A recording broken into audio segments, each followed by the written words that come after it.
الحمد للہ وحدہ لا شریک لہ والصلاۃ والسلام علی من لا نبی بعدہ۔ پارہ نمبر 19۔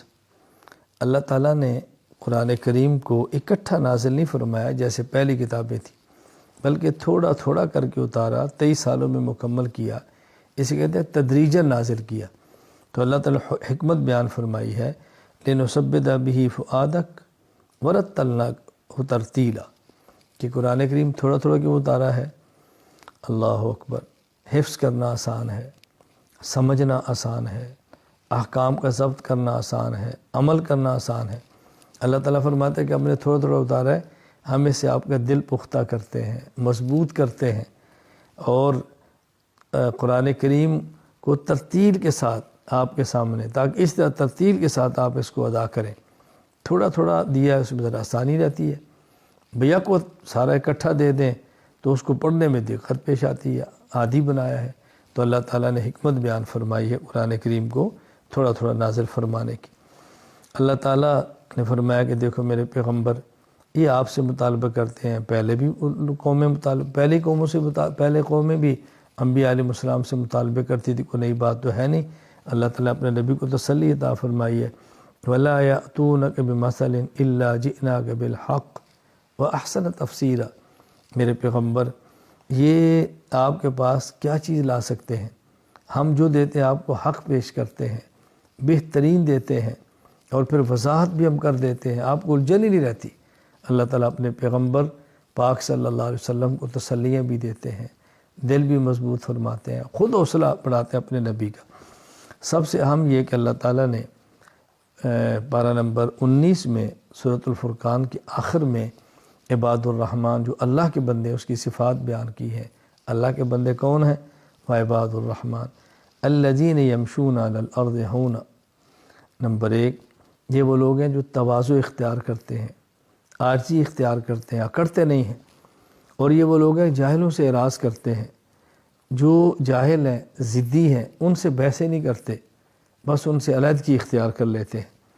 یہ لوگ دن کو دین کا کام کرتے ہیں اور رات کو کھڑے ہو کے اللہ کے سامنے اللہ کی عبادت کرتے ہیں، تہجد پڑھتے ہیں، رات کو سجدے کرتے ہیں، پھر اللہ کے عذاب سے ڈرتے ہیں، یعنی عبادت کرنے ہوئے بھی اللہ کے عذاب سے ڈرتے ہیں۔ خرچ کرتے ہیں، نہ بہت زیادہ نہ بہت کم، اعتدال کا درمیانہ راستہ اختیار کرتے ہیں۔ اور یہ وہ لوگ ہیں بخل نہیں کرتے، شرک نہیں کرتے، کسی کو بلا وجہ ناحق قتل نہیں کرتے، زنا اور بدکاری نہیں کرتے، یہ کبھی جھوٹی گواہی نہیں دیتے، برائی کی مجالس کے اندر نہیں بیٹھتے، بچتے ہیں، قرآن کریم کو سنتے ہیں، اس سے فائدہ اٹھاتے ہیں، اور اللہ تعالیٰ سے نیک بیوی اور نیک بچوں کی دعا کرتے ہیں۔ ربنا ہب لنا من ازواجنا وذریاتنا قرۃ اعین وجعلنا للمتقین اماما۔ اے اللہ ہمیں بیویاں دے، آنکھیں ٹھنڈی کر دے، اے اللہ اولاد دے جو ہماری آنکھ ٹھنڈی کر دے، اور اے اللہ ہمیں بعد والوں کے لیے مقتدا بنا، یعنی ہم ایسے نیک اعمال کریں کہ جس پر بعد والے چلتے رہیں اور ان کا اجر بھی ہمیں ملتا رہے۔ یہ لوگ دعائیں کرتے ہیں۔ سورۃ الشعراء، کیونکہ اس صورت میں شعراء کا ذکر ہے، والشعراء یتبعہم الغاوون، اس لیے صورت کا نام ہی سورۃ الشعراء ہے۔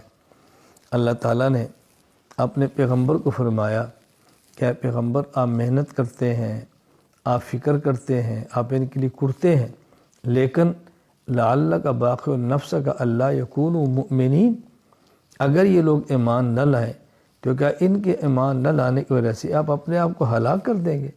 مطلب یہ کہ آپ محنت کریں، فکر کریں، لیکن اپنا بھی خیال رکھیں، یوں نہ کریں کہ خود کو آپ ہلاک کر بیٹھیں۔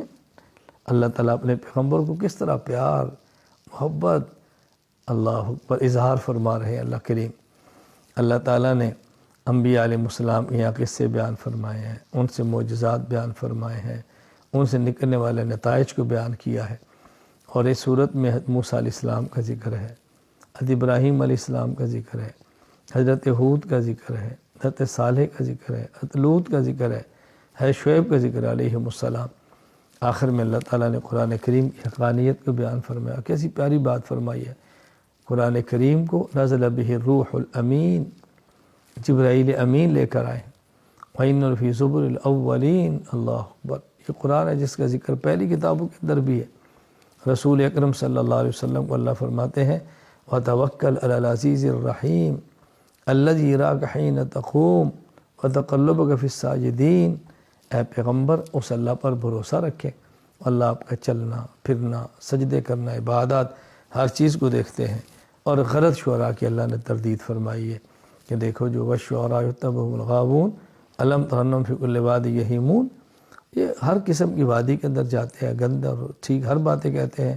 اللہ تعالیٰ نے شعر کو پسند نہیں فرمایا، وَمَا عَلَّمْنَاهُ الشِّعْرَ وَمَا يَنبَغِي لَهُ، پسند نہیں فرمایا۔ ہاں جو شخص ایمان لائے اور اس شاعری کے ذریعے اللہ کے دین کی مدد کرے تو کوئی حرج نہیں، جائز ہے۔ حضور اکرم صلی اللہ علیہ وسلم خود ممبر سے جاتے حسان کو ممبر پر بٹھاتے اور پھر فرماتے کہ شاعری کرو، پھر ان کے لیے دعا بھی کرتے اللہ تمہاری مدد فرمائے۔